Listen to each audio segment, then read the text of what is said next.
Olá, tudo bem? Tudo bem com vocês? Sérgio Cérvulo e mais um episódio na medida certa. Estou muito feliz, como sempre, pela qualidade dos meus entrevistados. Tem 3 meses apenas que eu comecei esse trabalho. Estou muito feliz pelo alcance, pela resposta do público e eu creio que hoje não vai ser diferente, né? Hoje eu estou aqui muito feliz com a presença do nosso ex-prefeito de Petrópolis, doutor médico, né? Doutor Rubens França. Bom tempo, é isso? Isso. Doutor Rubens, seja bem-vindo ao meu podcast. Estou muito feliz com a sua presença aqui. Espero que hoje a gente consiga conversar bastante sobre a sua trajetória política, sobre tudo aquilo que o senhor contribuiu para o Petrópolis. Afinal de contas, foram 4 mandatos, né? É isso aí, né, Sérgio? É um prazer também poder estar aqui, né, podendo contribuir para a nossa cidade com aquilo que eu aprendi na política, com as minhas ideias, com aquilo que a gente deixou como legado, e acredito que se a gente souber cuidar daquilo que a gente construiu, em cima disso a gente consegue fazer uma cidade melhor. Então eu estou aqui para poder conversar com você, né, sobre os assuntos que são pertinentes à nossa cidade, que são importantes para todos nós. Doutor Rubens, eu não tenho dúvida nenhuma que o senhor conhece, estava conversando com a sua assessora antes de eu chegar. E eu falando, será que ele sabe onde é? Cara, o senhor conhece Petrópolis na palma da sua mão, não conhece? Prefeito, 4 mandatos, né? A gente, né, já andou por todas as ruas da cidade, praticamente, né? E é claro que isso é uma experiência única que a gente carrega dentro da gente, né? Poder conhecer as diferenças que existem na nossa cidade, sim, os pontos fortes, os pontos fracos, né? Poder conhecer as realidades que se multiplicam, né, em cada rua, em cada bairro. Então são experiências que a gente carrega dentro da gente, mas sobretudo o melhor não é só conhecer o espaço físico real, né, e sim conhecer os seres humanos, as pessoas, as histórias que estão por trás de tudo isso, né? Esses acúmulos que tem, a formação dos seus bairros. Sim. Petrópolis tem suas características e também tem suas diferenças. Sim. Então, justamente por esse seu conhecimento da nossa cidade, eu consegui perceber em alguns momentos, tive o prazer de trabalhar em um dos seus mandatos, o amor que o senhor tem pelo Petrópolis. Obrigado. O que realmente faz ter esse sentimento? Porque a gente vê hoje uma carreira de políticos profissionais que entram para o mandato vereador, às vezes nem termina o mandato vereador, já quer ser deputado, nem termina o deputado, já quer ser prefeito. Você não acha uma ambição perigosa, não? Sérgio, assim, Analisa, eu acho que cada um, né, tem uma forma de poder se posicionar, né, dentro do contexto social, né? E, enfim, a minha relação com a cidade, eu tenho uma carga afetiva muito forte, né, que assim vem inclusive da história do meu pai, né? Meu pai, que foi um médico de família, teve uma história linda, né, dentro do movimento ferroviário aqui no Alto da Serra, né? Então isso tudo sempre me fascinou muito, a história do meu pai, né? Sim. Né? E ele foi político também? Meu pai foi político, foi prefeito, foi cassado pelo AI2 e foi deputado estadual também. Em que época, Rubens? Meu pai foi cassado em 1966 pela ditadura, na época. E papai era vice do Flávio Castriotto. Né, o Flávio Castriotto foi cassado. Né, depois meu pai foi cassado também como vice. Né, e depois veio o governo Grata Costa, que foi secretário de obras do meu pai. Entendi. Então, é uma das poucas cidades do Brasil, né, que teve 3 prefeitos cassados num curto espaço de tempo. Olha, né? não conhecia essa história. Petrópolis tem essa história de resistência. E o papai, né, era muito ligado ao movimento ferroviário, ele era médico da Leopoldina também, né? Não era só médico aqui do Alto da Serra, né, que era a base política dele. Né? Sim. E essa história sempre me fascinou muito. Né? E inconscientemente, isso tudo você vai, de alguma forma, né, construindo dentro de você uma identidade cada vez maior com aquilo que você vive, né, com aquele entorno, né, que você respira. Então isso tudo foi muito fascinante sempre para mim. Então, isso me gerou assim, uma responsabilidade muito grande, né, com a condução desse legado do meu pai, Sim. com esse acúmulo que eu herdei, né, uma herança política, né, muito grande. E foi um momento difícil das nossas vidas, né, lá atrás. Enfim, né? A data que você falou, meu pai na época ficou. Teu pai na política, lutando num momento difícil do nosso país, né? Que foi o período da ditadura, e eu nascendo, né? Quer dizer, meu pai, naquela época, né? Você, quando perdia o mandato, você era afastado de todas as suas funções públicas, né? Então, meu pai, naquele momento, ele era médico da rede ferroviária do antigo INAMPS, da prefeitura, eram os vínculos que meu pai tinha. Então ele foi afastado de todos esses vínculos, perdeu tudo, né? Foram 10 anos difíceis da vida do meu pai. E aquilo tudo tocou muito, todos nós vivemos muito aquilo tudo, nas transformações naquele momento, né? Impostas, né? Por um estado de exceção que a gente viveu.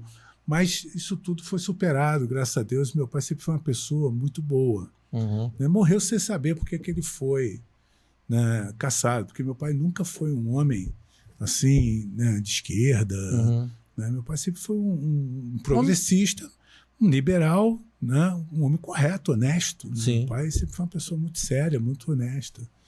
Né? E aproveitando de esse seu desabafo com relação à sua origem política, o seu espelho com o seu pai, eu separei, né, lá da tua rede social uma homenagem que você fez para ele. Dos pais?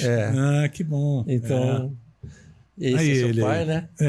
Então, qual era o nome dele? Rubens de Castro Bom Tempo. Foi um grande médico aqui na nossa cidade. Para mim, uma das pessoas mais assim, humanas que eu conheci. Uma figura que transformou a medicina, né? Fez da medicina realmente um sacerdócio. Se doou a todos os seus pacientes, principalmente os mais pobres da nossa cidade. Né? Nunca teve hora para poder viver a vida dele, né? Ele viveu realmente a vida dos pacientes dele. Foi um exemplo para todos nós que o conheceu, né? Eu tenho muito orgulho de ser filho do Rubens Bom Tempo. Isso. E ele presente ali, né? Já muito na política comigo. Aqui você já tinha... Era prefeito. A sua carreira política começou como vereador ou já foi? Não, foi como vereador 97 a 2000. Um mandato só de vereador. Então foi um mandato, né? Porque logo depois veio a candidato, seria isso? Foi. E... Você lembra dessa cena, dessa foto? Lembro, claro. Né? O Agostinho do lado do meu pai, o Brás, companheiro, né, histórico do PDT, que sempre esteve do meu lado, já não está entre nós. Né? E é isso, né? A vida da gente é construída com as pessoas que estão sempre no nosso entorno. Né, trocando, sobretudo, afeto, emoção, conhecimento, e é muito bom. Então eu posso afirmar, depois desse pequeno resumo, que muita gente que está vai nos ouvir, né, que você é um homem de família? Não tem como, né? A gente nasce, né, nesses berços, né, que Deus coloca para a gente e né, a gente acaba sempre reproduzindo, né? Porque o que você me falou, o seu espelho é seu pai, né? Sim, meu pai e minha mãe é viva até hoje. Então, assim... Dona Tereza tem 95 anos. E hoje a gente também tem alguns discursos assim, um pouco pesados, né? Da desconstrução dessa família, né? Então, eu vejo que você tá... Foi muito legal. E viu meu filho também, né? Sim, a Silvinha, né? Minha esposa, Luciane. E acredito, claro, que... Né, um homem tem que ter, na minha opinião, né, um homem tem que ter um compromisso com a sua profissão, tem que ter um compromisso com a sua família e tem que ter um compromisso, sobretudo, no exercício da sua cidadania, com a sua cidade. Né? Se a gente consegue dedicar a nossa vida, né, a nossa profissão, que é por onde que a gente, de alguma forma, né, se mostra na sociedade, né, com a nossa família, que é, de fato, né, o nosso berço, a nossa âncora, né, o nosso porto seguro.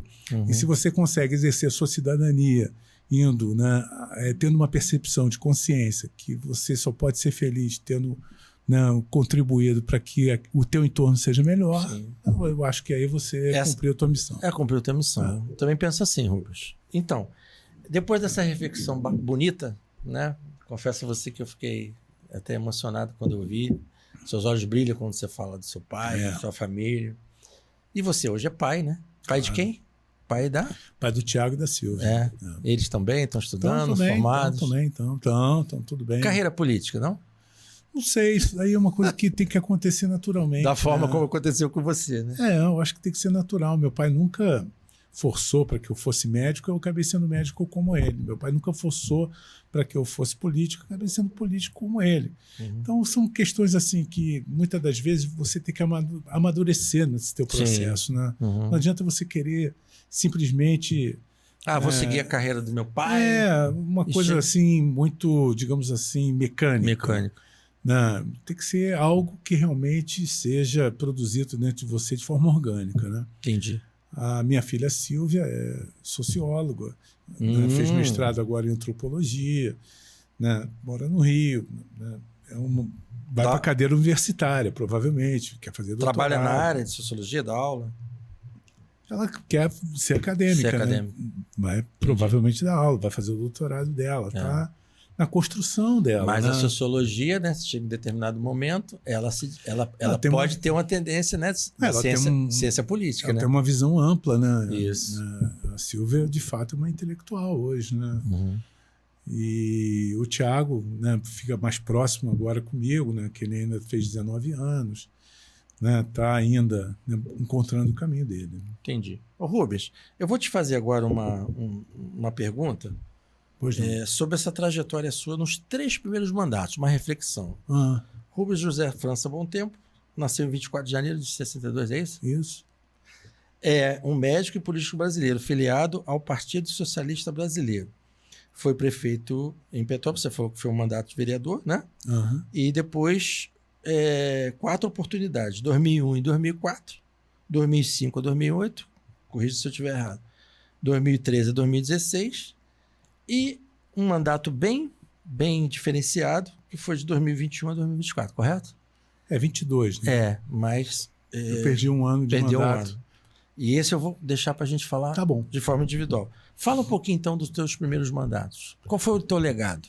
Cara, assim... Como é que você pegou? Né, eu era um vereador, nosso candidato era o Fadel. Né? O Fadel foi um grande prefeito da nossa cidade.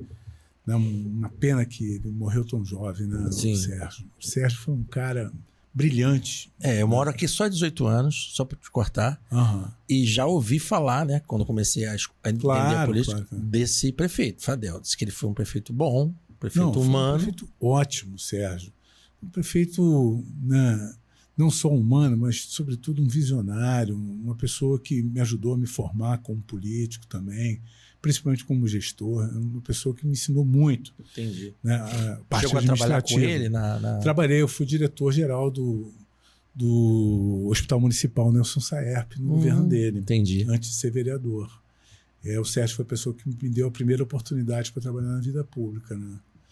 E a gente era companheiro também do PDT. Né? E naquela o partido, inclusive, na época, bem forte, bem posicionado, né? Bem posicionado. Claro, a gente tinha todo um conteúdo programático, né, ligado ao trabalhismo, né, que era conduzido pelo Brizola, que, né, quando voltou do exílio, ele escolheu o estado do Rio de Janeiro para poder dar continuidade à carreira política dele. Então, né, o nosso campo progressista ele caminhou muito com o PDT, na formação do PDT aqui no estado do Rio de Janeiro.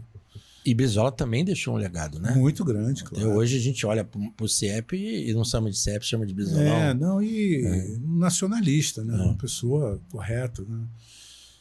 Enfim, né? E aí o Sérgio faleceu e o nosso partido não tinha um candidato. Né? Ele era meu xará, né? Que eu conheço como Fadel, mas ele era Sérgio. Poxa, legal. E aí, quando foi em 2000, né, eu coloquei à disposição do partido. Né? A gente fez uma aliança naquele momento e tinha um apoio do governador na época, era o Garotinho, estava muito bem avaliado o Garotinho naquela época também. Brizola vivo também, nos ajudou, nos apoiou naquela campanha. E a gente fez uma campanha que foi uma verdadeira cruzada aqui na cidade, né? Da posse ao meio da serra, né? Meu pai estava vivo também. Então, eu tinha um acúmulo de vários legados naquele momento, tanto do Brizola quanto do Sérgio, né, que tinha falecido, mas tinha um legado dele muito grande. Tinha o meu pai, que estava vivo, presente, o Garotinho, muito bem. Então, a gente ganhou essa aquela eleição. Você arrasou, então, né? Aquela eleição foi uma eleição assim. Você lembra a votação? Tivemos mais de 90 mil votos, né, Uhum. naquele momento. Né, ganhamos no primeiro turno. E foi uma vitória assim muito naquela época, voltada então, assim, partido era populares, PDT. PDT. Isso. Aí logo depois a gente saiu do PDT, né, fomos para o PSB, lá tô lá até hoje, né? Mas fala do legado então do primeiro mandato. 2001 a 2004 foi Sim. um mandato assim muito social. A gente criou um programa, né, para dar um sentido ao Bolsa Família, que o Bolsa Família ele dava R$15 naquela oportunidade para uma pessoa. Sim. E se tivesse até 3 filhos, dava R$45 na época do Fernando Henrique. Uhum. Então nós demos um sentido àquilo ali e criamos um programa chamado Cesta Cheia Família Feliz. Entendi. Que vendia na porta da casa das pessoas, nos seus bairros, no dia certo. Né? Eles recebiam a visita do sacolão volante e as famílias escolhidas eram escolhidas pelas agentes comunitárias de saúde. Entendi. E a gente vendia por R$1 o quilo de alimento. Então era por R$10 uma cesta com 10 quilos de hortifruti, com meia dúzia de ovos, e a outra parte a prefeitura subsidiava. Poxa, que projeto legal. Um projeto bacana. lindo, maravilhoso. A gente acabou, né, já no primeiro mandato, tendo uma cobertura de aproximadamente 3 mil famílias em toda a cidade. Entendi. E foi um momento interessantíssimo. A gente criou o crédito cidadão também. Sim. Né? E naquela oportunidade a gente, então, né, emprestava recursos para, digamos assim, um empreendedorismo ainda incipiente que existia naquele Sim. momento. Acho que nem existia o MEI ainda, né? Não. existia. O MEI depois veio com a lei 128. 128. E depois, quando veio a 123, que foi uma lei importante, né, para poder criar realmente a questão da micro e pequena empresa, o simples, né, naquele momento, isso tudo juntou com as políticas públicas que a gente desenvolveu já no primeiro mandato. O MEI veio no segundo mandato. Foi, digamos, um prolongamento disso tudo, né? E depois do segundo mandato, eu prestei serviço para o SEBRAE para implantar tanto a 123 quanto a 128 em diversos municípios do estado do Rio de Janeiro. E ganhei um prêmio como prefeito empreendedor do Brasil por 2 vezes. Né, por causa nacional. desse projeto. Por causa desse projeto e por causa também que, na época, a gente trabalhou muito na desburocratização da prefeitura. Né, a prefeitura era muito burocrática. Então, a gente fez um famoso decretão. E com esse decretão, a gente rompeu todas as barreiras que tinha. Né, criamos já portal naquele momento, junto com o meu grande amigo, eterno irmão, Paulo Roberto Patulé, que foi o grande secretário de Fazenda dessa cidade. Não adianta não que eu estou separando um momento especial para ele. E aí, cara, a gente fez realmente, o Patulé fez uma revolução nessa cidade, uma revolução, assim, silenciosa. Então, foi talvez um dos primeiros municípios que começou a emitir alvará eletrônico, né? Então, foi muita vanguarda naquele momento, né? Então, pulando do primeiro mandato para o segundo, esse legado dessa aproximação das necessidades básicas de uma família... Foi muito social, foi o muito primeiro social. mandato. O segundo mandato, é claro que foi um prolongamento também dessas políticas públicas, mas a gente investiu muito também no centro histórico da cidade. Sim. Né? Foi a época que a gente tirou a rodoviária do centro da cidade. Sim. Né? Colocou a rodoviária lá na margem da BR-040. Sim. Né? Extremamente bem posicionada. Claro. Com uma estrutura muito bem Alargamos montada. as calçadas, mudamos a imagem da cidade de Petrópolis. Né? E aí foi Isso também foi no primeiro turismo, ou já no segundo? No segundo. Me permite uma pergunta? Pois não. Até hoje as pessoas perguntam por que foi feito só um lado. Um lado foi feito subterrâneo, Sim. que é uma política pública até de primeiro mundo. Né? Sim. Hoje o trajeto subterrâneo ele elimina, inclusive, a poluição visual, enfim. Tudo. E aí por que não conseguiu terminar o outro lado da avenida? Desculpe cortar. Não, Sérgio, a tua pergunta é claro que é muito pertinente, né? E a galeria subterrânea foi construída dos dois lados. Foi construída dos dois lados, o investimento foi dos dois lados, as calçadas são dos dois lados. Então, quando eu terminei, quando a gente terminou 2008, né, eu consegui entregar um lado. Aí depois houve uma interrupção. Né? Eu não pude dar continuidade ao meu mandato, porque eu tinha feito 2 mandatos. Entendi. Aí eu voltei em 2013. Quando eu voltei em 2013, né, a gente, é claro, que queria logo fazer o enterramento. Então, nós aproveitamos, naquele momento, um recurso que tinha de um programa de desenvolvimento do turismo do governo federal, né, que mandava o recurso para o governo estadual e o governo estadual para as prefeituras. E nós conseguimos selecionar esse projeto de enterramento do outro lado do centro histórico com o Estado. Né? E aí o que acontece? Demorou muito tempo para fazer a licitação. Né? O Estado é muito lento, né, nas colocações que o Estado tem que fazer. E aí, quando foi em 2015, começou a fazer a obra de enterramento do outro lado do centro histórico. Sim. Em 2016 eu fui embora, passaram todos os cabos ficaram lá e eu fui embora. Quando chegou em 2017, eu até achava que o ex-prefeito, Bernardo Rossi, ia dar continuidade, porque afinal de contas ele era próximo do governo do Estado. Sim. Mas não deu. E os cabos ficaram ali. Não foi adiante, né? E quando a gente chegou em 2022, aí vem o quarto mandato, né? Que na verdade, né, foram só 3 anos, né? A gente teve que enfrentar toda a chuva, né? Mas depois, quando a gente poder dissecar, eu vou poder falar com você. Sim. Mas eu chamei a Enel no final de 2022, né? Encomendei um projeto. Eles pediram para a gente fazer uma limpeza de toda a galeria. Sim. Coloquei a Condep 2023 fazendo uma limpeza gigante naquela galeria. Eles entraram, chegaram à conclusão que aqueles cabos que estavam lá, estão lá ainda enterrados até hoje, não têm mais utilidade, né? E não dá para aproveitar porque eles não dão garantia de carga, né, naqueles cabos. Então eu encomendei o valor de 17 milhões de reais. A Enel ficou de entregar esse projeto em 2024 e não entregou. Só para poder continuar isso tudo para você. Então, o objetivo, mesmo passando um mandato de intervalo aí, o objetivo teu era terminar. Claro, sem porque dúvida. Você começou. E a galeria está pronta. Então, ou seja, a parte civil da obra, né, está pronta. Ou seja, não vai atrapalhar mais o comércio. Porque você não tem ideia, Sérgio, como foi difícil. Né? Imagina. Eu tenho 18 criar anos. Um ambiente, né, onde que todo mundo, de alguma forma, participou.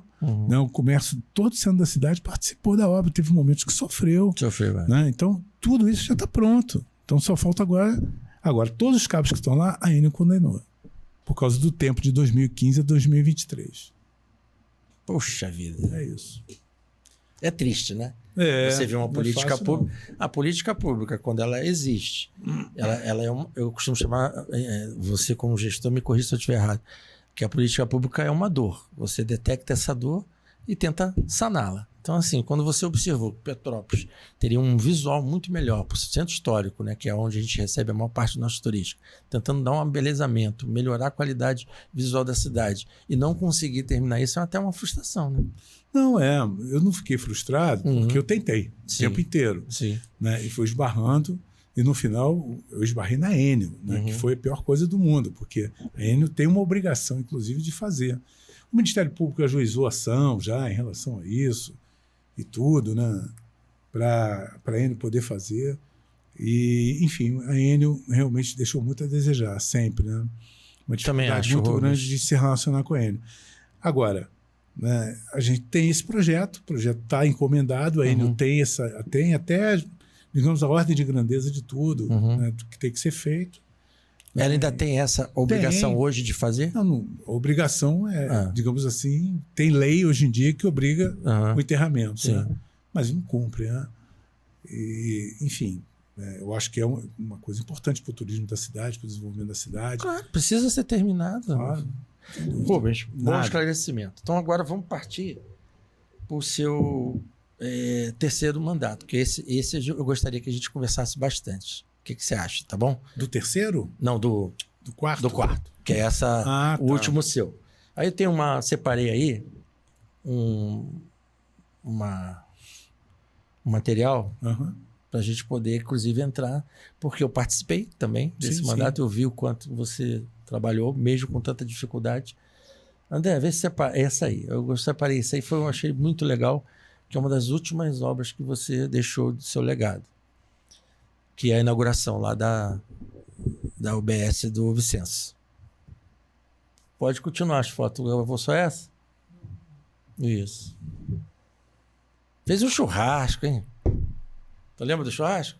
Lembro. Foi uma festa bonita lá. Olha, eu fico assim, quando eu olho essas fotos, eu fico pensando assim, peraí, isso aí é tudo aquilo que o povo merece, né? Uma qualidade Claro. uma qualidade no atendimento de saúde. O teu legado na saúde, talvez seja por você ser médico, é aquilo que mais te move na gestão pública? Eu sei. Acho que sim. Acho que tem várias coisas que me movem, né? Uhum. A questão da educação. Eu construí mais de 20 escolas, né? Tirando do chão. Sim. Né? Escolas lindas, maravilhosas, que têm uma estrutura maravilhosa. Né? Eu acho que também esse legado todo que a gente falou do centro histórico, né? Da rodoviária. Agora, saúde, né, cara? Saúde, Sérgio, porra, é tratado isso aí com um direito, né? Então, veja bem. É um bem, né? A nossa Constituição, cara, é uma Constituição muito avançada. Né? Eu comecei a fazer política antes da Constituição de 88. Né? E naquela oportunidade, a gente já militava na saúde, né, por dentro dos conselhos comunitários de saúde. Né? Isso eu estou falando no início dos anos 80 ainda, né? Então, a gente participou da construção do SUS. Uhum. E, assim, o SUS talvez seja, né, um dos grandes avanços, ou o maior avanço na nossa Constituição. É claro que tem outros avanços importantes, né? E a universalização da saúde, para a gente foi, assim, uma conquista muito importante, porque, né, a gente militava na saúde e tinha que assistir uma pessoa que não contribuía para o INSS, né, para o antigo Ministério da Saúde e Previdência, né, que era junto com a saúde. Sim. Essa pessoa não podia ser assistida no pronto-socorro. Né? Sim. Então era muito ruim. Né?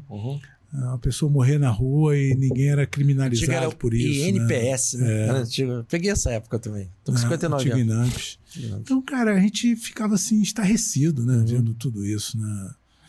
E é claro que o Brasil não tinha uma desigualdade muito maior naquela época e tudo. Então, o SUS veio com essa grande vitória que teve do povo brasileiro. E você consolidar o SUS não é tão simples assim, porque o Brasil é muito grande, né, territorialmente falando. As desigualdades são muito grandes. Sim. E você construir uma política pública, né, de Estado, né, que vai do Iapoque até o Chuí, isso demora muitos anos. Né? E o SUS veio, né, durante todo esse tempo, se consolidando como uma grande política pública. Sim. Então, eu me sinto muito, assim, parte desse processo. Né? Sim. Então, até pelo fato de ser médico e tudo, e conheço, né, bem essa área, eu acabei me envolvendo cada vez mais, talvez até pelo papai também, né, com toda essa área da saúde.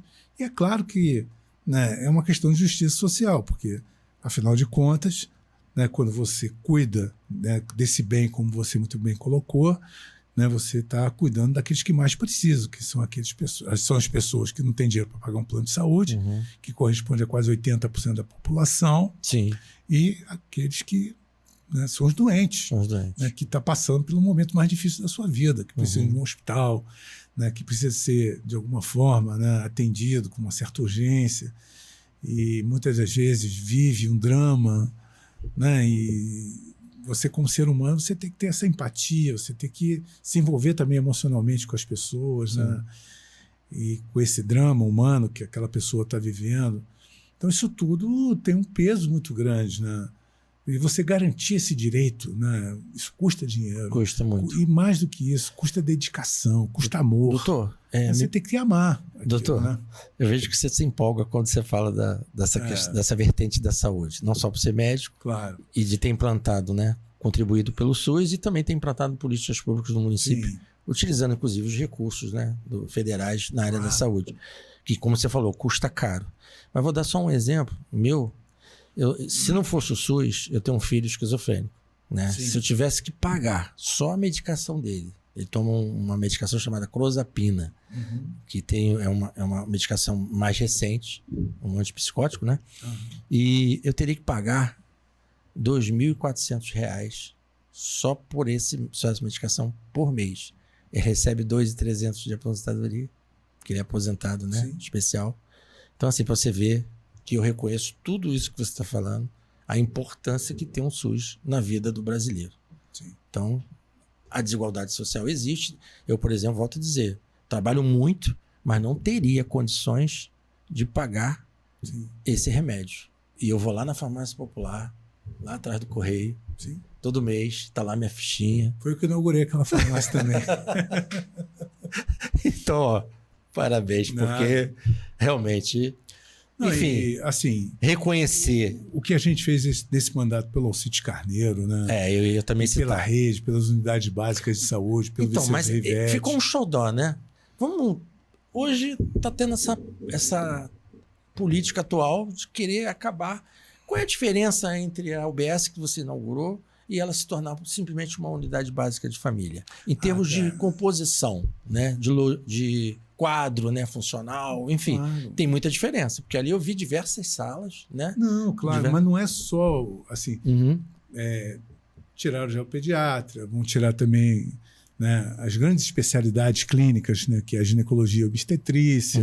Isso é muito ruim, isso é um atraso. Ali tem uma característica própria. Todos nós sabemos que ali é um conjunto habitacional que foi feito para poder cuidar e acolher as famílias que são vítimas da chuva lá do Vale do Cuiabá ainda. São famílias que já sofreram muito. E aquela unidade básica de saúde, ela vem, cara, de uma forma, digamos assim, não só, né, compensar tudo aquilo que eles já sofreram, mas também atender uma política pública do governo federal. Né? Afinal de contas, né, o Minha Casa Minha Vida preconiza você ter ali, né, um posto de saúde e uma creche. Agora, você pode ter um posto de saúde normal, característica, né, das estratégias de programa de saúde da família, ou você ter uma unidade básica de saúde, e além, e atender também todo o entorno, não só dali. Foi o que nós fizemos. Então, entendeu? aí no teu pensamento, então já que é uma comunidade sofrida, que já vem um histórico habitacional, pelo menos eu vou presenteá-la com uma unidade mais avançada. Mais ampla. Isso até porque tem demanda, né? Mas além disso, Sérgio, eu acho que o grande avanço que a gente promoveu, e que aí eu lamento, né, o que está sendo feito pelo atual governo, foi a gestão, passar essas unidades básicas para serem administradas pelo Serviço Social Autônomo do Hospital Alcides Carneiro e aproximar o Hospital Alcides Carneiro da rede, facilitando a vida da pessoa que utiliza esse espaço, essa unidade básica de saúde, fazendo com que ela possa resolver seu exame, marcar seu exame com prioridade, né, uma endoscopia, né, uma biópsia, né, e ela não fique solta na rede. Porque quando nós assumimos o governo, em 22 de novo, o Alcides Carneiro estava desmontado, e mais do que isso, trabalhava isolado, como se fosse uma ilha. Tem uma imagem distante. Tem imagem da cozinha, nossa senhora, eu peguei aquela cozinha destruída. A cozinha estava horrorosa. Né, horrorosa. Né, reformamos praticamente quase todo o hospital. Né? E aí, cara, né, a gente promoveu uma integração, cara, do sistema de saúde de Petrópolis, né, com esse modelo de gestão. Isso está sendo desintegrado, cara. É muito retrocesso do ponto de vista da gestão, entendeu? Entendi. Voltar essas unidades para serem administradas pela Secretaria de Saúde, isso é um tremendo retrocesso. A Secretaria de Saúde, ela precisa, sobretudo, ter uma função. Qual é a função dela? Pensar as políticas públicas, não é executar. Quem tem que executar tem que ser o Serviço Social Autônomo do Hospital Alcides Carneiro ou algo parecido. Sim. Né? Isso é muito mais barato do que você contratar uma OS para fazer isso. Então, é um absurdo então, isso. Observando, Rubens, você é um gestor público realmente capacitado. Me ajuda a entender o público também.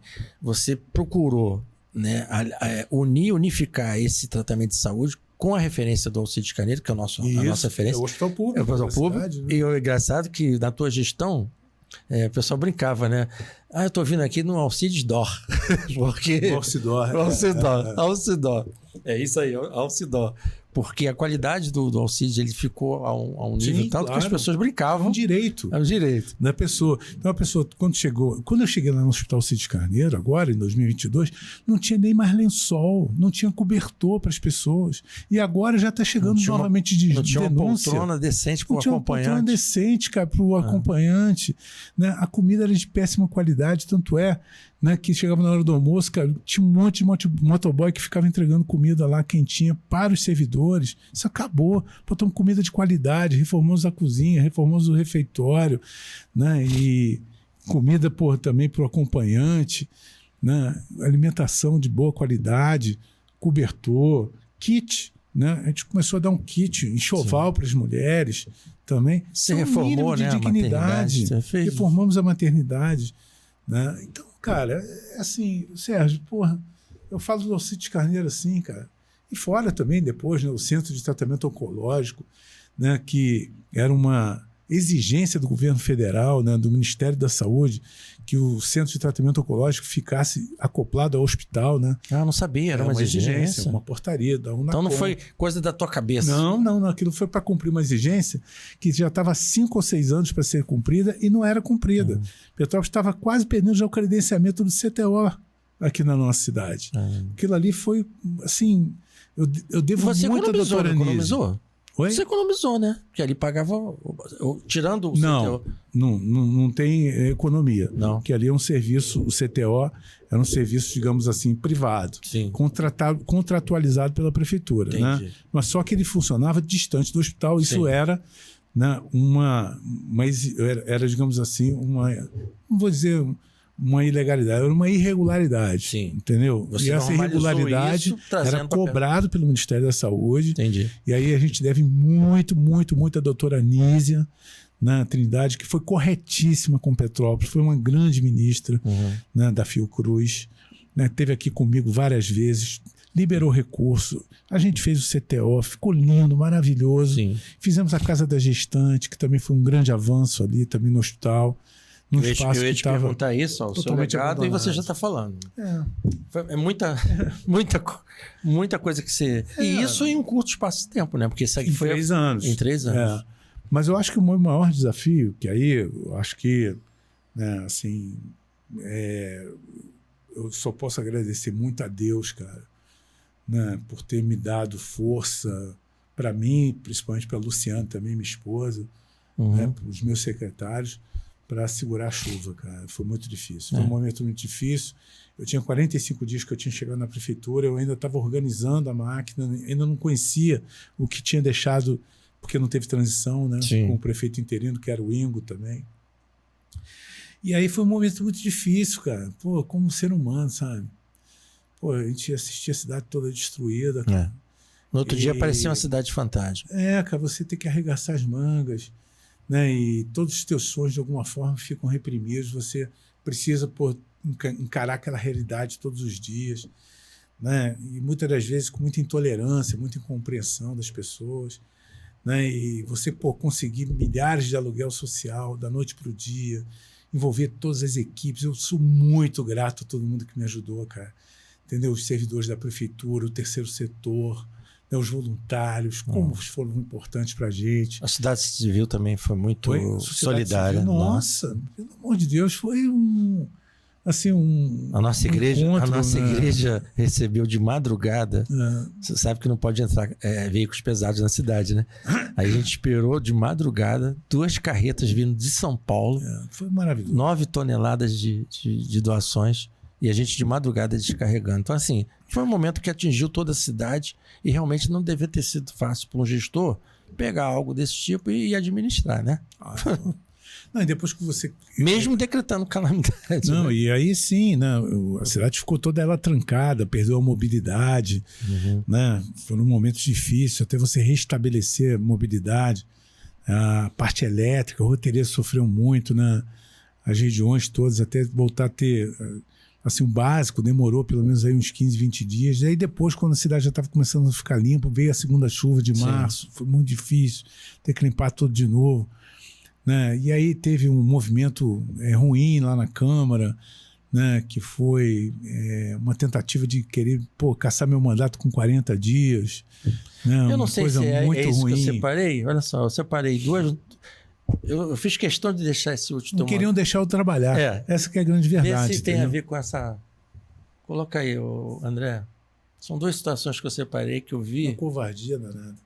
Que não era momento de se fazer isso, entendeu? E fizeram. Vereador e policial civil de Petrópolis viram réus por tentativa de extorsão. Essa foi mais na frente. Foi, se não me engano, em 2000 Não, foi em 2022, mas foi mais lá na frente. Foi, se não me engano, em agosto de 22. Então vamos analisar. Isso aí foi o quê, Rubens? Porque não foi só... Isso daí foi digamos assim, mas não deixa de ser um conflito. Que foi montado. Não deixa de ser um conflito da Câmara com a sua... Mas foi um teatro que foi montado por esse vereador aí, né? que, assim, foi um horror. Né? Ele tentou se locupletar de um fato que aconteceu na época com o presidente da CPTrans, né? E ele teve acesso ao celular e depois veio querer me chantagear, dizendo que tinha envolvimento meu na mudança que eu fiz da Cascatinha, que era a empresa que servia os ônibus lá no meu bairro, lá no Carangola. Eu falei para ele que eu não tinha medo nenhum. Ele tentou forçar uma extorsão em cima de mim. Que absurdo, né? Gente. Através de uma outra pessoa que ele me apresentou. Isso tudo que eu estou te falando está nos autos do processo. Não, né? sim. E nós denunciamos tudo ao Ministério Público. Né? E depois, lá na frente... Já foi julgado isso? Julgado, ganhamos tudo. Né? Tudo ganhamos. Então era totalmente uma motivação... montado, isso. E depois, né, foi muito ruim o desdobramento disso tudo. Né? E graças a Deus ficou tudo comprovado, né, que nós fomos vítima de uma grande tentativa de extorsão que aconteceu aqui na nossa cidade. Mas concorda comigo? Isso tudo você enfrentou... perseguição política nesse período, né? Já com menos tempo de governo. 6 meses depois da chuva. Aí, pô, isso não é hora de ficar com briga política, né? Isso. Pelo amor de Deus. Não é fácil não, cara. Pelo amor de Deus. Olha o outro post. Obrigado pelo esclarecimento, tá? Que isso. Prefeito de Petrópolis, Luiz Bom Tempo, é alvo de operação contra a suposta... É o desdobramento daquilo. Isso. O que aconteceu? Né? O delegado, à época, foi transferido de Petrópolis para o Rio de Janeiro. Sim. Né? E na época, né, como nós resistimos tudo aquilo, né, o processo foi, digamos assim, forjado na época pelo delegado, desceu para o Rio, porque para você entrar com uma ação em cima do prefeito tem que ser no Rio de Janeiro. Sim, né? Entendi. E aí, lá embaixo, no Rio de Janeiro, o Ministério Público, ele então, digamos assim, aceitou a denúncia e montou, volto a dizer, né, esse teatro. E aí sim, né, nós nos defendemos na justiça e esse processo aí acabou. Acabou, nós vencemos de 6-1. Arquivado. E o Ministério Público não recorreu. Né? Se tivesse algum fundamento, então teria feito, né? Eu acredito que sim, né? E depois, é claro, nós continuamos a fazer as mudanças que tinham que fazer no sistema público de transporte na cidade. Né? Graças a Deus fizemos com muita coragem, acabamos retirando toda a Cascatinha e depois a Petroita da cidade.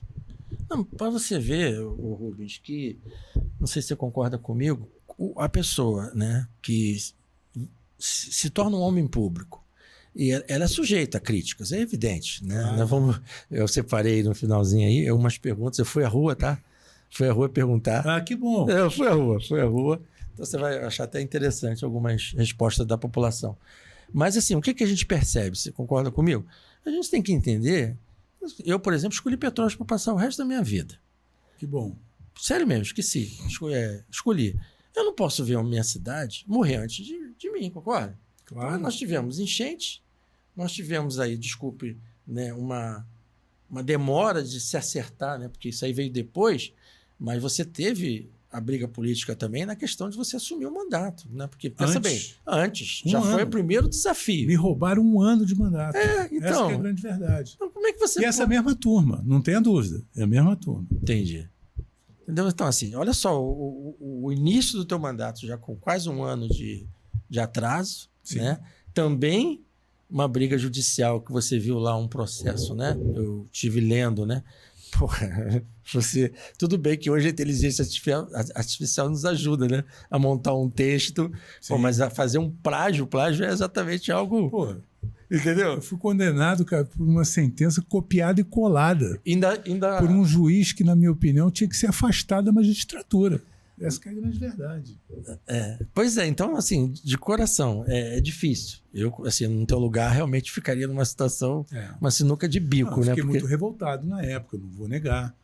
Né? Quando a gente descobriu que era um plágio, né? Isso tudo me causou, assim, uma... E foi tão disparado que o plágio, até o nome, né? Até o nome do processo anterior constou no seu, né? Ele esqueceu de tirar o nome do prefeito que ele copiou, né, que tinha sido condenado. Né? Isso tudo, cara, olha, teve momentos assim que quando isso foi descoberto, eu conversei muito com a Luciane, a minha vontade era ir embora da vida pública. Falei, pô, nunca mais quero participar da vida pública, porque não, um juiz que faz um negócio desse, né, e copia 75% de uma sentença, ou seja, ele nem leu o meu processo, né, de fato, pô, a vontade que dá de você ir embora, cara. Isso daí que é a grande verdade. Mas o destino da gente, né, é o outro, e fez com que a gente pudesse suportar tudo isso aí. Uma luta. E aí, então, aí no finalzinho do mandato, aí logo depois, né, da existente, ainda teve isso. Então, só nessa brincadeira aí. Não, e depois queimaram 80 ônibus. Isso aí. Tentando de todas as maneiras inviabilizar a cidade. Que aquele foi criminoso. Infelizmente, a polícia até hoje não apurou. Isso daí é algo que está entalado na minha garganta até hoje, cara. Que situação, né, Rubens? Uma clara tentativa de prejudicar o meu governo. Quem sou eu para dizer? Né? Não é fácil, não. Por isso que o programa chama-se Medida Certa. Eu jamais vou chegar... Eu sigo muito o exemplo, né? Eu sou cristão, então eu me baseio muito naquilo que Jesus ensinou. Primeiro, que todos nós pecamos e fomos destituídos da glória de Deus. É assim que está lá na Bíblia. Ou seja, tu não é perfeito, eu não sou perfeito, mas tem que haver justiça. Eu ainda acredito na justiça. Eu também acredito na justiça. Eu acredito na justiça.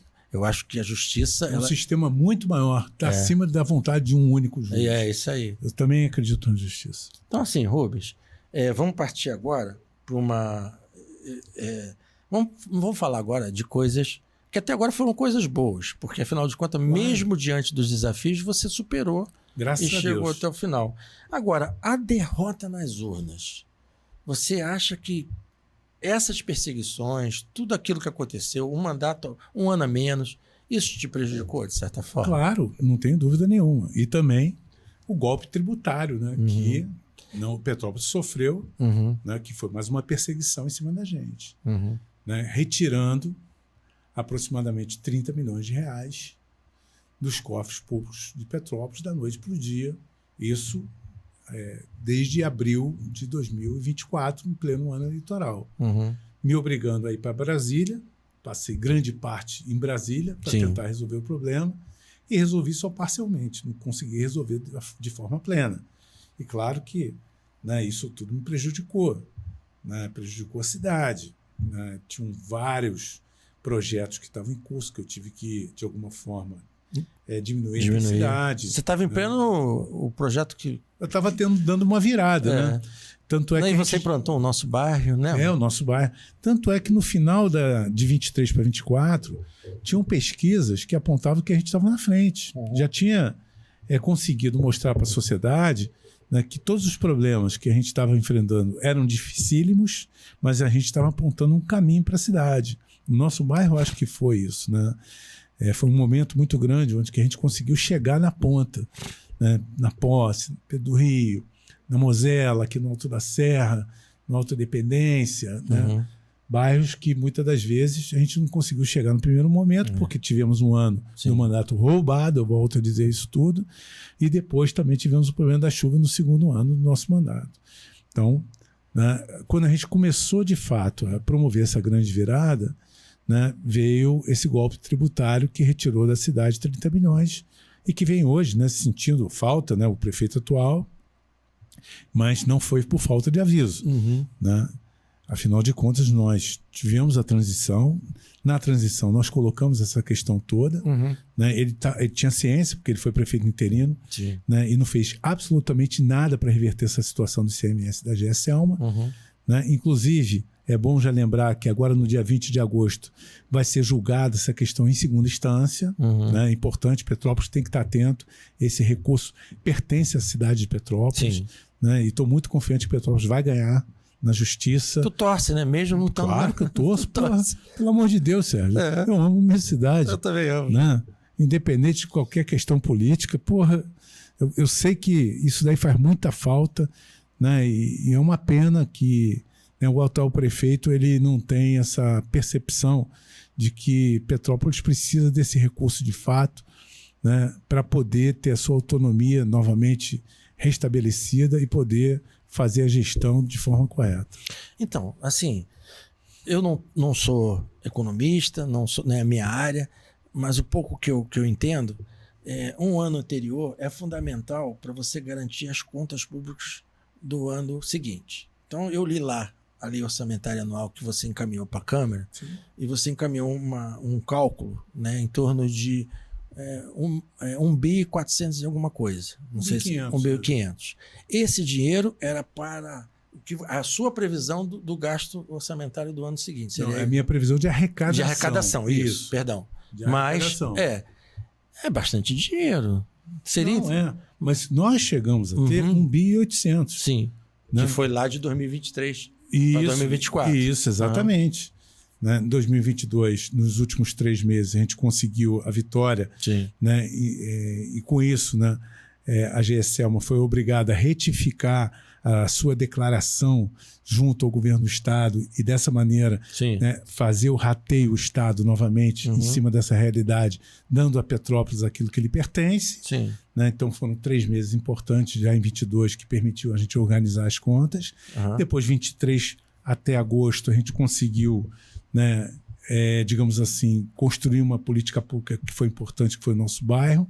Quando chegou em agosto de 23, houve uma interrupção que só restabeleceu em final de setembro. E depois teve esse problema a partir de abril de 24. Sim. Né? Mas, então, esse orçamento de arrecadação para 2025 já era sem esse valor. Sem esse valor. Porque a gente tem que tentar ser mais fidedigno possível.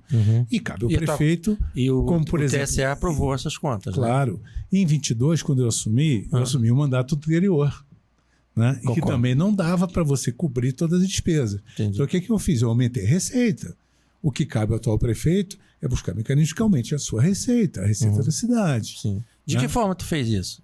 Não só com o ICMS, que a gente conseguiu né, da GSELMA reverter essa situação, que estava desde 2019 em queda, como também eu tinha um grande secretário de Fazenda, né, o Paulo Roberto Patulé, que aí sim, ele melhorou toda a arrecadação dos impostos próprios, né, IPTU, o ISS, que deu uma crescida muito grande na cidade. Sim, serviços, né? Serviços, claro. E mesmo depois do baque da enchente, isso, né? Porque... a gente conseguiu, cara, reverter muita coisa. E veio depois também essa questão do imposto de renda retido na fonte para os prestadores, que até então você só tem a arrecadação do imposto retido na fonte para a folha do pagamento do servidor público. Entendi. Né? Que isso daí é algo que pertence à prefeitura. Quando você começa a fazer a retenção do imposto de renda retido na fonte para quem presta serviço para a prefeitura, né, você ganha também uma fonte importante de recursos que colocamos aí nos cofres públicos nesses anos todos, 23 e 24, algo parecido aí com 50, 60 bilhões de reais também, dinheiro novo. Interessante. Então, assim, a sociedade precisa entender que um gestor público não é só pegar o que ele tem e sair gastando, ele também tem que ter uma visão de que se ele quer fazer novas políticas, ele precisa também correr atrás de dinheiro, né? Sem dúvida nenhuma. Então, o que eu vejo hoje, não sei se você concorda comigo, agora é a última pergunta. Antes da gente fazer uma pequena homenagem para você aí. Obrigado. Na sua opinião, então, né, tendo em vista que suas contas foram aprovadas, você jogou uma previsão do orçamento para ele governar, que foi em torno, né, hoje de um bi e meio. Dá para governar com esse dinheiro, Petrópolis? Dá para governar, só que ele tem que rever alguns gastos que ele criou. Primeiro foi um aumento do próprio salário, em 70%. Sim. Não só dele, como do vice-prefeito, como também mesmo ter sido dos secretários. Antes, porque na verdade você já tinha perdido a eleição, porque isso foi assinado antes do... Eu não assinei. Não, né? Não, porque eu achei aquilo ali um absurdo. Foi aprovado pela Câmara, veio para mim, eu falei, não vou assinar. Mesmo que com 11 anos de defasagem, né, do salário. Mesmo com 11 anos. Ou seja, não era o momento. Isso, cara, agora você falou tudo. Né? Em 2016... Porque o secretário estava ganhando igual um supervisor de logística de uma empresa privada. Não, eu concordo plenamente. E a responsabilidade é muito grande, né, Rubens? Mas só que aí, cara, ele é servidor público. Sim. Servidor público, o nome já está falando o quê? Tem que pensar no primeiro... Tem que servir o público, né? Independente do salário. Né? Então não era o momento. Ninguém, de alguma forma, pediu para que ele fosse servidor público ou prefeito. Isso foi uma opção pessoal da vida de cada um de nós. Sim, então, se você enfrenta um problema difícil, como eu enfrentei em 2016, que o Estado não mandou o dinheiro das UPAs, sim, né, eu cortei 40% do nosso salário e cortei todos os cargos de comissão também da prefeitura. Uhum. Todo mundo teve que, de alguma forma, diminuir o seu salário para garantir o funcionamento das UPAs. Aí, na Isso verdade, é ser servidor público. então, né? aí, na verdade, agora, né, o atual governo fez isso, mas através de uma liminar, né? Foi a justiça que mandou ele fazer, porque, na verdade, ele fez isso agora. Ele cortou o salário, né? Primeiro aceitou o aumento. Aí agora viu que decretou... Ele participou desse aumento. Isso. Então, mas aí decretou a falência. É um projeto de lei do Fred. Inclusive, é secretário de governo dele. Não é isso? Isso. Né? E outros erros que ele cometeu, ele contratou mais de 300 novos funcionários na terceirizada da educação. Isso representa um custo de aproximadamente 20 milhões por ano. Né? Aumentou e muito também na saúde. O gasto também com o pessoal. Então, isso tudo vai impactando. Isso vai impactando. Ou seja, esse 1,5 bi não vai chegar uma hora... Dá, mas tem que fazer cortes, gastos e prioridades. Você tem que reeleger as prioridades. Né? Isso tudo a gente falou na transição. Entendi. Entendeu? É a opção de cada um, cara. Então, para resumir a pergunta que eu vou te fazer, na sua opinião, o que está faltando nesse mandato atual para poder realmente colocar, já que você torce para vir uma Petrópolis melhor, que ele recupere o SMS, né? Claro, tão importante da Selma.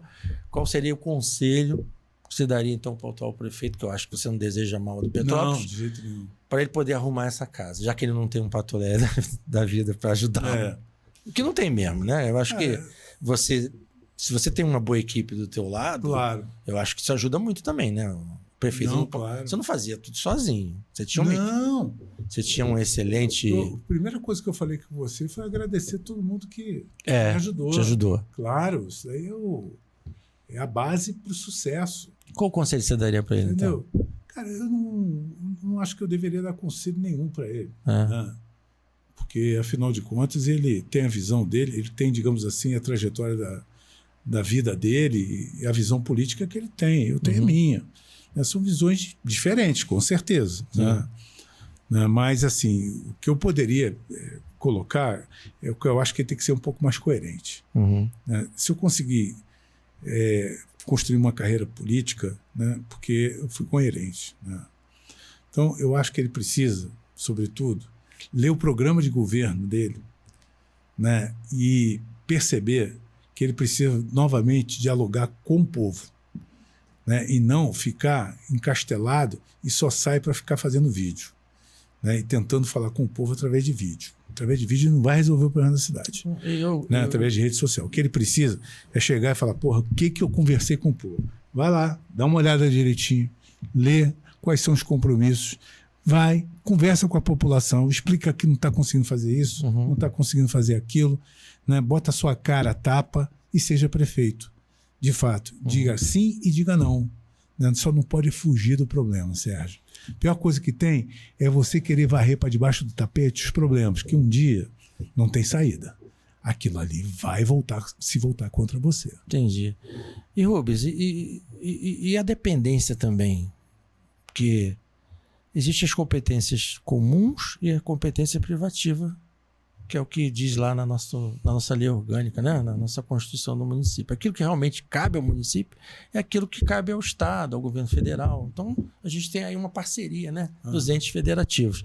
Você não acha que ele está muito pendurado no governo do Estado? Ou seja, porque quem está fazendo as coisas, tudo é o governo do Estado, cara. A gente sabe disso, né? E isso é perigoso. Por quê? Porque o que vai acontecer?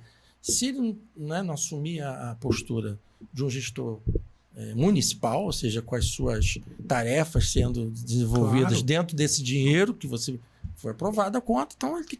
Bom, se eu não posso, eu tenho que tentar... Posso dar um exemplo? Pode, claro. Essa questão do aumento da passagem de ônibus, não é isso? Isso. Que agora... Isso é atribuição de quem? É do prefeito ou do juiz? É do prefeito. É do prefeito, pô. Claro que é. Pô. Sem dúvida nenhuma. É o que diz a lei. Existe o Conselho Municipal de Trânsito e Transporte da cidade. Sim. É deliberativo. Não, é prefeito. É lá que você bota a planilha, é ali que você vê custo disso, custo daquilo, tudo direitinho. É isso que você tem que fazer. Né? Aí o que acontece? Ele disse que não ia dar aumento. Aí judicializou. Aí a Justiça, né, pediu para que a CPTrans apresentasse, então, a planilha de custo. A planilha de custo apontou R$ 5,90. E aí ele, mesmo assim, resolveu não dar um aumento. O juiz que teve que dar um aumento. Deu para você entender? em vez de tentar negociar esse valor Sim. com o empresário, que poderia, com certeza, não chegar a 5,90, né? Poderia fazer uma revisão da própria planilha com os empresários e poder fazer um aumento da passagem de ônibus muito abaixo de 5,90. Agora, ele mesmo mostrou para o juiz que era 5,90 e mesmo assim ele não quis dar um aumento, né? Que poderia ser negociado e aí não deu outra alternativa ao juiz do que homologar a planilha do próprio governo. Entendeu? E eu Então, sei ter a sua isso é muito experiência, ruim. acabei dando, né, o dever de casa dele, que é a competência privativa, que Claro. é decidir isso. o que pode ser, o que não pode ser de Isso. aumento, e não o juiz, né? E agora quem vai pagar o preço mais alto é a população. Que eu tenho certeza que se faz uma negociação, você consegue chegar num valor inferior, né? Principalmente levando em consideração o cartão, né, de embarque, que é o bilhete. É. Então, essas questões todas, né, é quando você não assume o cargo que você, né, de alguma forma... Predispôs. É isso, exatamente isso. Não é melhor ficar como vereador, né? Deixa Não pra tô- lá. Lamento. Eu não queria estar trazendo uma conversa muito...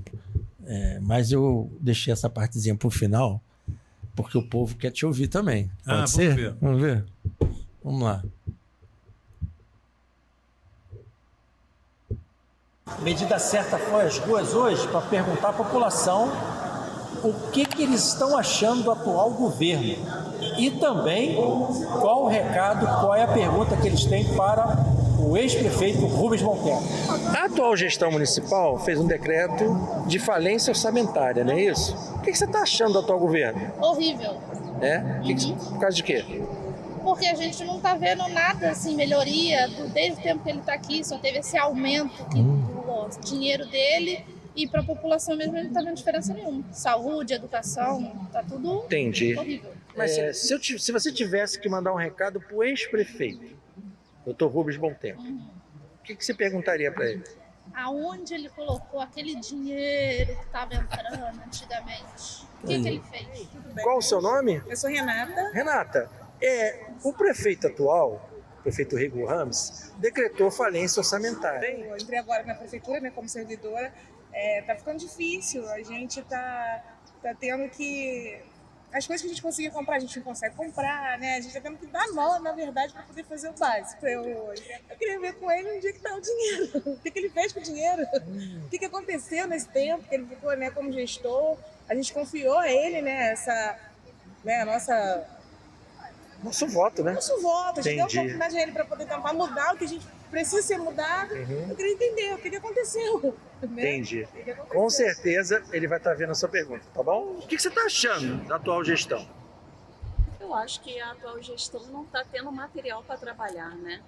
Ainda não teve, né, nada para que ele pudesse ainda fazer algo, né, pela cidade. Essa é a sua opinião. É a minha opinião. E se você tivesse que perguntar, agora vem a pergunta, né? Para o ex-prefeito, o Dr. Rubens Monteiro, o que você perguntaria?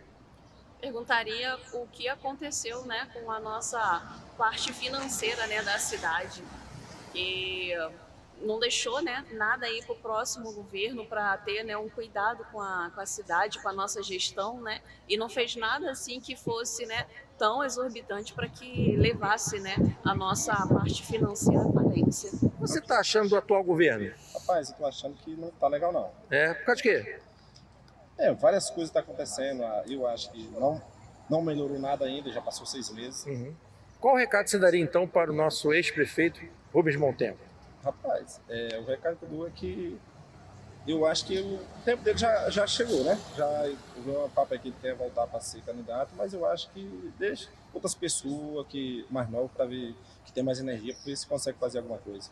Porque eu acho que eles não dão mais jeito. O que você está achando do atual governo? Uma porcaria. Ele decretou, através de um decreto, falência orçamentária. Qual o recado você tem para dizer para ele? Sai daí que aí não é teu lugar. Rapaz, e se você tivesse que fazer alguma pergunta para o ex-prefeito Rubens Monteiro? Eu preferia ele na prefeitura roubando do que isso aí querendo ser bonzinho. Rubens, isso é a voz do povo, né? Isso aí. Não é? As perguntas foi a mesma para todas as pessoas. Mas, enfim, elas não sabem desses detalhes todos que você falou aqui. E eu vou fazer de tudo para fazer os cortes ideais para que o povo entenda, né? E provoque ele, inclusive, para ver o episódio completo, né? Que foi muito bom, né? Nossa entrevista, não foi? Eu acho que sim, né? Eu acho Mas que... você entendeu o espírito da pergunta ali, não Não, entendeu? claro. Tem muito que a ver com entendi. o que a gente estava falando. Exatamente o que você deixou. O que eu acho mais interessante disso Sim. tudo, né? É a oportunidade que eu tenho, né, de estar aqui podendo Tá sendo bom para você? muito, podendo falar sobre tudo a verdade. Eu que agradeço. Né? A bomba que eu assumi em 2022 não foi só a destruição da cidade, foi a bomba fiscal. A tragédia financeira era para ter acontecido em 22. Sem dúvida. Eu que não deixei acontecer essa tragédia financeira em 22. Uhum. Porque eles não fizeram nada para poder restabelecer as declãs da GE Selma, Entendi. né, e poder fazer com que a cidade pudesse receber aquilo que tinha direito. Entendi. Né? Então a bomba já era para ter explodido Lá atrás. em 22. 22. Né? E aí a gente segurou. Aí veio a enchente. Não, veio a enchente, né? Seguramos tudo direitinho. E quando chegou em 24, quando a cidade estava indo muito bem, né? Nós sofremos um golpe tributário. E quem estava por trás desse golpe tributário são as mesmas pessoas que estão hoje no governo. Entendeu? Eu não tenho medo de falar isso. Né? Assim, não está satisfeito, me processa. Não tem problema nenhum, não. Né? Tem que ter coragem para poder falar. Essa turma, toda ela, que atuou para poder chegar e me prejudicar, e aí tentar de todas as maneiras me prejudicar e tentar prejudicar a cidade para poder me atingir, como foi a questão da queima dos ônibus. Entendi. Então, essa é a grande verdade. Né? E aí cabe a gente poder chegar e ter programas como esse para a gente poder chegar e mostrar para a população que o que está acontecendo hoje foi provocado por eles mesmos. Né? E que tentaram, desde janeiro desse ano, resolver politicamente nos corredores dos tribunais. E não conseguiram resolver, porque o nó que eles deram é um nó que é difícil de desatar. E tem que aguardar agora a decisão da segunda instância, que vai ser agora no dia 20. Sim. Né? E depois eles vão ter que desatar uma suspensão de liminar que eles construíram junto com o antigo presidente do Tribunal de Justiça, que só prejudicou a cidade. Eu não tenho medo de falar isso. Né? Não tenho. Né? Graças a Deus, né, a gente tem a nossa opinião, a nossa visão desse processo, e a gente tem coragem para poder chegar e colocar tudo isso. Então, eu só posso lamentar. A população, de uma maneira geral, né, sabe quem sou eu. Né? E eu tenho consciência do que eu sou e do que eu fiz pela cidade. Né? E tenho, graças a Deus, as minhas duas mãos bem limpinhas. Então, estou muito tranquilo em relação a tudo. Então, cabe a gente sempre poder chegar e passar as informações corretas para o povo depois fazer o seu julgamento, né? Tendo um conhecimento melhor de quem é quem na política de petróleo. Verdade. Então, estou muito tranquilo em relação a isso. Né? Acho que o tempo está mostrando exatamente, né, quem somos nós. Né? E hoje a população de Petrópolis começa a perceber que, de fato, né, todos nós fomos vítimas dessa turma que tentou de todas as maneiras e continua tentando enganar o povo. É difícil, né, Rubens? Porque assim como você ama a cidade, eu também amo. A gente queria uma Petrópolis melhor do que está no momento, né? A gente quer, né? Eu vejo essas cidades aqui do lado, Miguel Pereira prosperando, Areal prosperando, e a gente não consegue mudar esse cenário da nossa cidade com tantas coisas. Quando a gente começou a prosperar de novo, a gente passou a sentir esse ciclo de prosperidade na saúde, na educação, né, em pouquíssimo tempo, na recuperação da cidade como um todo, né, sofremos esse golpe tributário. Infelizmente, não consegui, né, mostrar para a população tudo aquilo que a gente queria fazer, né, tudo que fizemos. Né. Vou te dar um exemplo, Sérgio. Né. Outro dia fui visitar um paciente meu que mora lá na Sargento Boining. Tu voltou a dar consulta? Sim, sim. Tá lá na Unimed? Não, eu saí da Unimed. Saiu. Muitos médicos saíram, né? A situação tá difícil também, não tá? Financeira lá? Não tá fácil, não. Né? Mas eu não vou ficar julgando. Sim. Né? Eu sei que é difícil. Mas fala. Fui ver um paciente meu lá na Sargento Boining outro dia. Aí quando acabou a consulta, eu resolvi dar uma volta por lá. Né? Sargento Boining, Vila Felipe, Chácara Flora, né? Morro da Oficina, ali. E fui na Vila Real também, que tem parente lá. Cara, nós asfaltamos todas as ruas dessa região que foi atingida pelos bares. Sim. Nós fizemos muros de contenção em todos os lugares que foram atingidos. Todos. Pouquíssimos locais que não conseguimos iniciar as obras. Mas pouquíssimos. Uhum. Né? A iluminação, mudamos toda a iluminação do bairro. Mudamos os ônibus, que aqui eram todos eles vítimas da petroleta, acabamos com a petroleta e botamos a cidade real. Né? Começamos a fazer a obra da Unidade Básica de Saúde. Então, criamos o Centro de Educação Infantil Tia Alice, que ficava lá no Gero Vilaça, que foi atingido também pela chuva. Trouxemos para cá, fizemos o maior Centro de Educação Infantil de Petrópolis. Né? Criamos também um CRAS que não existia aqui no Alto da Serra. Os moradores do Alto da Serra eram atendidos pelo CRAS do centro da cidade. Sim. Tá falando do legado só do último governo. Só daqui do Alto da Serra. Só desse pedacinho.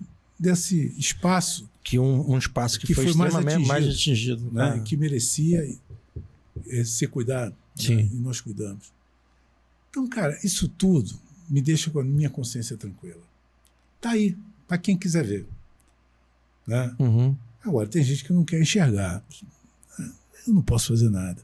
O importante é a minha consciência tranquila nesse processo. Enquanto eu estive à frente do processo, né, eu me dediquei, né, de manhã, de tarde, de noite, de domingo a domingo, de segunda a segunda, todos os dias. Não tive um dia de folga.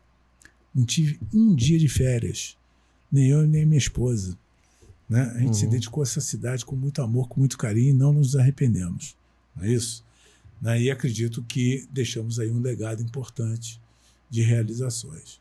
Então, isso daí foi só um exemplo que eu coloquei para você. Sim, não tem como resumir aqui numa entrevista tudo que... Não, ao local que eu te falei. Sim. Eu poderia falar, né, de outros bairros da cidade que a gente conseguiu também chegar, mas eu acho que aqui é o mais relevante, porque aqui foi o lugar que mais sofreu. Né? Uhum. E graças a Deus, o Alto da Serra hoje é um novo Alto da Serra. Sim. Está aí, para quem quiser ver. Então, Rubens, vamos para a parte final já. Eu preparei uma homenagemzinha para você. Obrigado. Tá? Pelo reconhecimento, pelo que você já fez por Petrópolis. E uma pessoa que realmente fez diferença na sua vida. Né? Vamos dar uma olhada. O maior secretário de Fazenda dessa história. Talvez de Petrópolis. seja...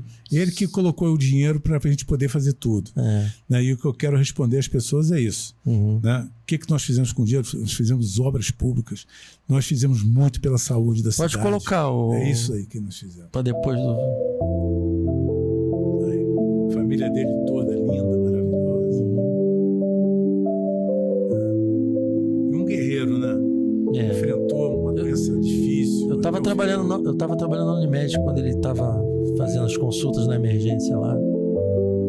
Lutou até o final. Um exemplo de ser humano, né, de guerreiro, um respeito pela vida. Pela minha família que está me dando força, meus queridos netos que têm me dado força, é a força da minha energia. Vocês me representam e me dão essa força. Obrigado pela presença de vocês. Muito obrigado.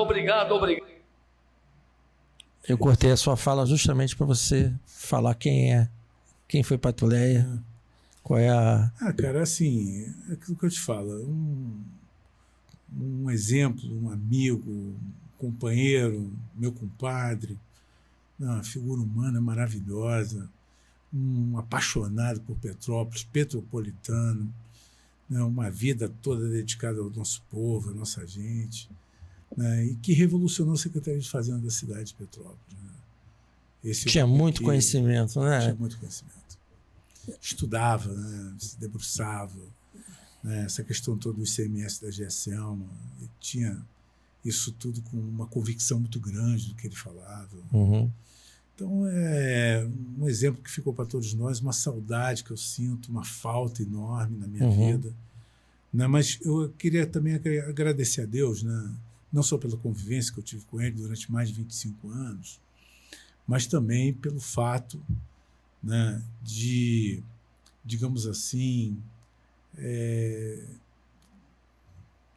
e além dessa convivência, né, eu queria muito agradecer o fato de ter ficado próximo dele na reta final.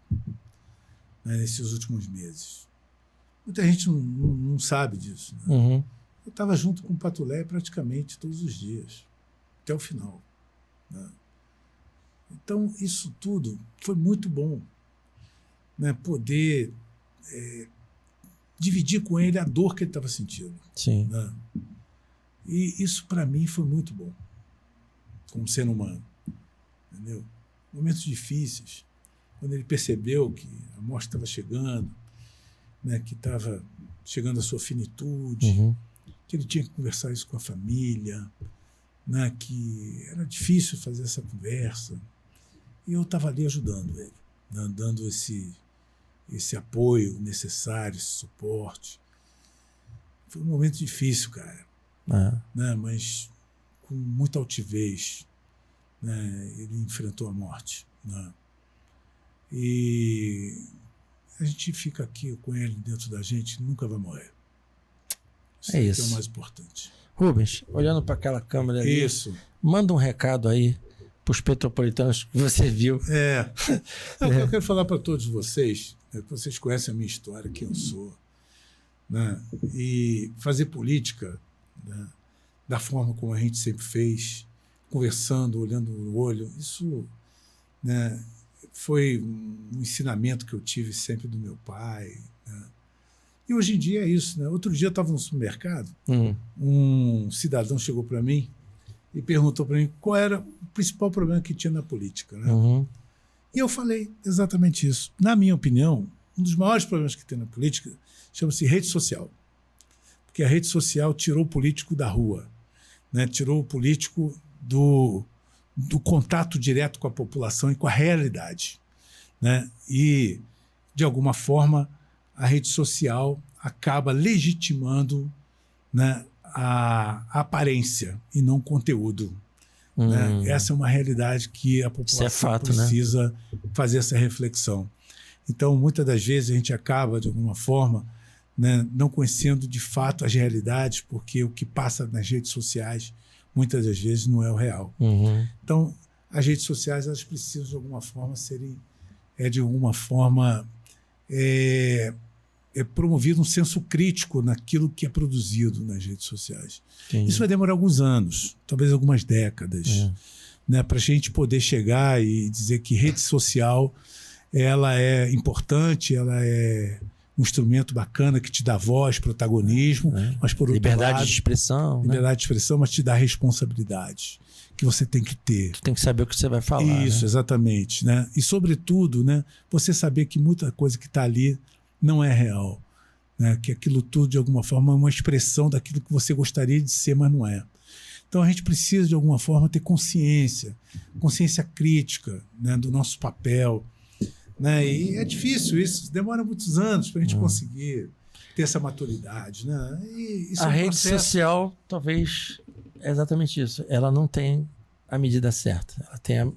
Ela tem, na verdade, um conteúdo muito mais individual do que aquilo. Isso. Então, a proposta do nosso programa não é ganhar like.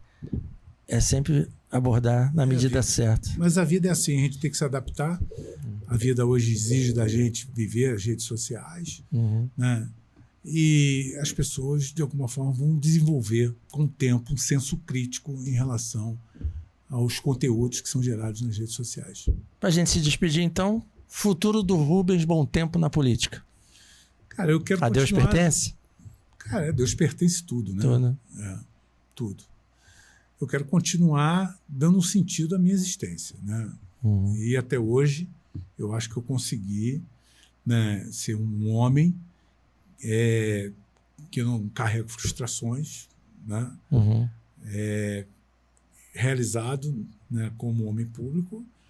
Né? Acredito que, né, poucas pessoas em Petrópolis conseguiram fazer tanto pelo povo. Construiu uma história, né, pública, de vida pública. Que eu só posso agradecer a Deus e ao povo. Né? Isso daí, para mim, é muito bom. Então, não carrego nenhum tipo de mágoa também. Né? Cara, assim, eu tenho um partido político. Estou nesse partido há 25 anos. Né? E um partido continuo no partido. Eu fiz uma pesquisa, o partido que Não é qualquer partido, né? Nessas últimas eleições, ele ficou lá entre os sextos, né? Que conseguiu prefeituras. Mas eu acho que não é só isso, né? O tamanho dele, não é só isso que eu estou falando. Tem uma história, né? Sim. Tem toda uma história, um legado, né? Mas, enfim, eu quero continuar ajudando, quero ajudar muito no meu estado também, né? Entendi. E faço questão aqui de coloco com toda a tranquilidade, dou maior força para o Eduardo Paes ser candidato a governador. Sim. Já falei isso para ele várias vezes, Entendi. para ele não desistir, né, que o estado do Rio de Janeiro precisa muito dele, do vigor dele, da energia dele, da visão política que ele tem, da visão de mundo que ele carrega.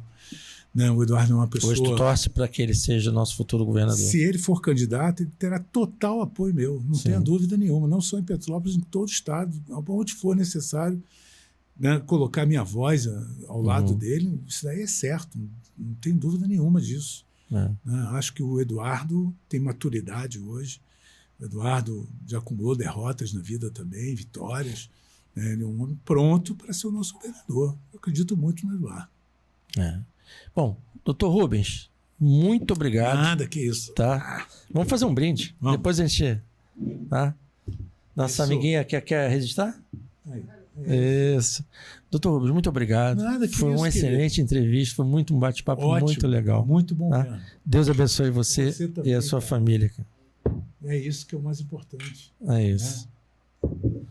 E é isso, gente. Na medida certa, chegando ao final de mais um episódio. Semana que vem vamos estar aí postando nas redes. E participe, dê sua opinião, curta, comente e compartilhe. Um beijo grande no coração. Até breve.